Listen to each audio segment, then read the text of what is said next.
ഓരോ മുട്ടിനും ഓരോ ചെടിയാണിത്. ഇതിൻ്റെ അറ്റത്ത് കണ്ടോ, വേരുമുണ്ട്, ചെടിയുണ്ട്. ഇപ്പം ഇതിവിടെ വെച്ച് മുറിച്ച് കഴിഞ്ഞാൽ നമുക്ക് ഇങ്ങനെ മുറിക്കാം. ഇതൊരു ചെടിയായി. ഇത് നമുക്ക് മണ്ണ് നട്ട് കൊടുത്തു കഴിഞ്ഞാൽ അടുത്ത ചെടിയായിട്ട് ഇത് വളർന്നോളും. നമ്മുടെ മെറ്റ മല്ലിയില പോലെ തന്നെ അതേ മണമാണ്, അതേ ടേസ്റ്റുമാണ്. നമ്മുടെ ഇവിടെ ഇത് വർഷങ്ങളായിട്ട് നിൽക്കുന്ന സാധനമാണ്. ഇപ്പോൾ ഇത് കാട് പിടിച്ച് ഇവിടെ മുഴുവനുമുണ്ട്. സാമ്പാറിനും മല്ലിയില ചമ്മന്തിക്കും എല്ലാം നമ്മൾ ഉപയോഗിക്കുന്നത് ഇതേ മല്ലിയില തന്നെയാണ്. ഇവിടെയുള്ള ഈ കുഞ്ഞി തൈകളൊന്നും നമ്മൾ നട്ടതല്ല.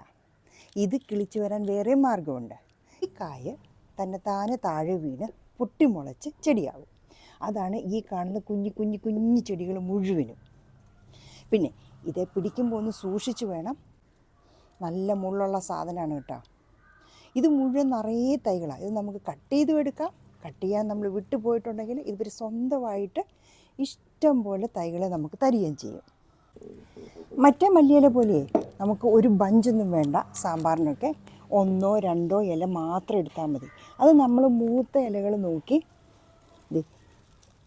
ഒന്നെടുത്തു, രണ്ടെടുത്തു. ഈ 2 ഇല തന്നെ നമുക്ക് ധാരാളമാണ് ഒരു സാമ്പാറിന്. ഇത് നല്ലപോലെ കഴുകിയിട്ട് കട്ട് ചെയ്തങ്ങിടണം. ഇത് നല്ല റഫാണ്, നല്ല ഹാർഡല്ല കേട്ടോ, സോഫ്റ്റൊന്നും അല്ല. ഇത് കാരണം നല്ല മൂത്തതാണ്. ഇതിൻ്റെ അറ്റത്തൊക്കെ ഒരു ചെറിയൊരു അരം പോലെയുണ്ട്. ഇതിനെ ഇങ്ങനെ ഓരോ കായ്കൾ വരും. നമ്മുടെ പൈനാപ്പിളിൻ്റെ കാ പോലെ ഇരിക്കും. ഇത് വരുമ്പോൾ ശരിക്കും പറഞ്ഞാൽ പച്ച കളറാണ്. ആ പച്ച മാറി ഉണങ്ങിക്കഴിയുമ്പോഴേക്കും അത് കറുത്ത കളറാവും. ഇതൊരു ഉണങ്ങിയ പീസാണ്. ഈ കായ്ക്കകത്ത് കുറേ വിത്തുകളുണ്ട്. ഇതുണ്ടോ, നിറയെ വിത്തുകളാണ്. ഈ വിത്തുകൾ തനിച്ച് പൊട്ടി താഴോട്ട് വീണ് കഴിഞ്ഞാൽ അതും ചെറിയ തൈകളായിട്ട് മുളച്ചു വരും. നമ്മുടെ ഇവിടെയുള്ള ഈ കുഞ്ഞി തൈകളെല്ലാം അങ്ങനെ മുളച്ചു വന്നതാണ്. നമ്മൾ നട്ടുകൊടുത്തതൊന്നുമല്ല. 2 ആഴ്ച കൂടുമ്പോൾ ഒരിക്കൽ നമ്മൾ ഡയലൂട്ട് ചെയ്ത് ഓർഗാനിക് സ്ലറി ഒഴിച്ചു കൊടുക്കും. അതാണ് ഇവർക്ക് ആകെ ചെയ്യുന്ന വളം.